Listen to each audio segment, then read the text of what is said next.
Hey everyone, welcome back to my YouTube channel. आज का हमारा टॉपिक है about the fiscal policy.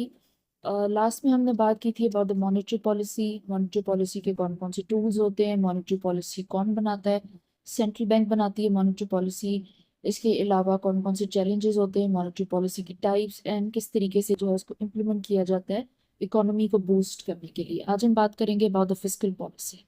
Fiscal policy basically government बनाती है और इसका ऑब्जेक्टिव क्या होता है। सबसे पहले इसका ऑब्जेक्टिव होता है किसी भी कंट्री में इन्फ्लेशन को कंट्रोल करना, उसकी ग्रोथ को स्टिमुलेट करना, इंक्रीज करना, मोटिवेट करना, एम्प्लॉयमेंट को इंक्रीज करना और अनएम्प्लॉयमेंट को रिड्यूस करना, और इकोनॉमी की जो स्टेबिलिटी होती है उसको मैनेज करना।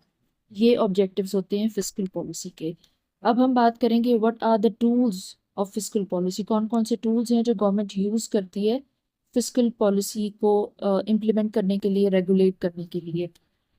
First we have the government spending and next we have taxation.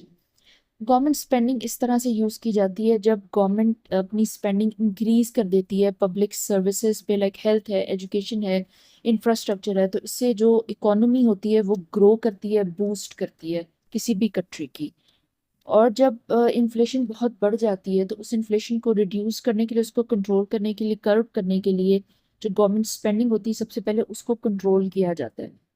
आपने जो ये कुछ से कि गवर्नमेंट जो है किसी भी इकोनॉमी में जब बहुत ज़्यादा इन्फ्लेशन देखती है तो मज़ीद पैसा उस इकोनॉमी में इंजेक्ट करना is not a wise policy, is not a wise move. इस वजह से गवर्नमेंट की जो स्पेंडिंग होती है इस तरह के पब्लिक सेक्टर्स पे जो कि डायरेक्टली आपकी पब्लिक को बेनिफिट करते हैं, उनका लाइफस्टाइल बेहतर करते हैं, उनको ये कुछ से कि सर्विसेज जो है वो लो कॉस्ट पे, लो प्राइसेस पे देते हैं, उन सेक्टर्स में गवर्नमेंट अपनी स्पेंडिंग को कंट्रोल कर लेती है, जिससे इन्फ्लेशन जो है वो रेगुलेट होती है, रिड्यूस होती है। Next we have taxation. जब पब्लिक की इनकम पे, लोगों की इनकम पे, इंडिविजुअल्स की इनकम पे लो टैक्स लगाया जाता है, उससे ये होता है कि इंडिविजुअल्स के पास, कंज्यूमर्स के पास ज़्यादा पैसा होता है, बिजनेसेस के पास भी ज़्यादा पैसा बचता है अपनी ये कुछ से बेसिक स्पेंडिंग करने के बाद। तो वो पैसा जो है तो लग्जरी आइटम्स की तरफ जाता है, बिजनेस भी जो है जो एक्सपेंशन की तरफ जाते हैं। इससे आपकी इकोनॉमी जो है वो बूस्ट करती है। अगर इन्फ्लेशन ज़्यादा होती है किसी भी इकोनॉमी में तो उसको रिड्यूस करने के लिए, उसको कम करने के लिए हायर टैक्सेस इम्प्लाई किए जाते हैं गवर्नमेंट की तरफ से। उससे जो है वो ऐसा ऐसा करके इन्फ्लेशन कम हो जाती है, बिकॉज डिमांड चीज़ों की कम होने लग जाती है। लोगों के पास इतना ज़्यादा पैसा बचता ही नहीं है, डिस्पोजेबल इनकम उनकी इतनी ज़्यादा रहती ही नहीं है उनके पास कि वो इस तरह की आइटम्स की तरफ, luxury items and this and that, इस पे अपनी स्पेंडिंग करें। अब हम बात करते हैं टाइप्स क्या होती हैं फिस्कल पॉलिसी की। फिस्कल पॉलिसी की बेसिकली टू टाइप्स होती हैं। पहली टाइप होती है it's expansionary, yes it's expansionary policy, and the next type is contractionary policy. Self explained है कि एक्सपेंशनरी पॉलिसी में आप इकोनॉमी को एक्सपेंड करते हैं, बूस्ट करते हैं, और कॉन्ट्रेक्शनरी पॉलिसी में आप कॉन्ट्रैक्ट करते हैं अपनी इकोनॉमी को।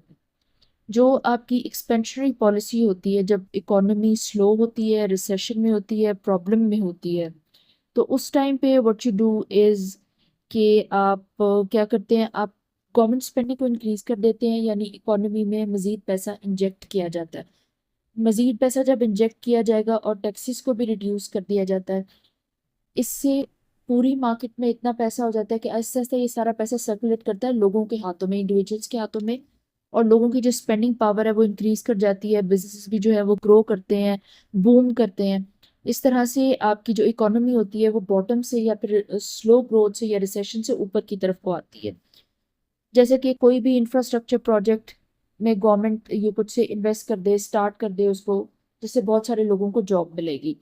Next we have the contractionary policy. इसमें ये होता है जब इन्फ्लेशन बहुत हाई होती है, आपने उस इन्फ्लेशन को कंट्रोल करना होता है, कम करना होता है, because the economy is actually over heating. तो गवर्नमेंट स्पेंडिंग को रिड्यूस किया जाता है, टैक्सेस को बढ़ा दिया जाता है, जिससे लोगों की स्पेंडिंग पावर कम हो जाती है, बिकॉज उनके पास ज़्यादा डिस्पोजेबल इनकम नहीं रहती है, बिजनेस ज़्यादा एक्सपेंड नहीं कर सकते हैं, चीज़ों की जो डिमांड होती है गुड्स की वो रिड्यूस हो जाती है, जो बिजनेसेस होते हैं वो भी अपनी प्रोडक्शन मैन्युफैक्चरिंग कम कर देते हैं। तो आहिस्ता आहिस्ता, definitely takes time, 6 months, 1 year, आहिस्ता आहिस्ता जो है इकोनॉमी बेहतर होने लग जाती है, इन्फ्लेशन कर्ब हो जाती है, कम हो जाती है।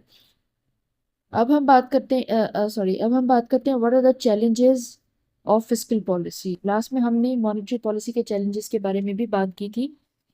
बेसिकली किसी भी इकोनॉमी का जो पॉलिसी का जितनी मर्जी परफेक्ट पॉलिसी है, उसका जो सबसे बड़ा लैग होता है, चैलेंज होता है, that is the time lag.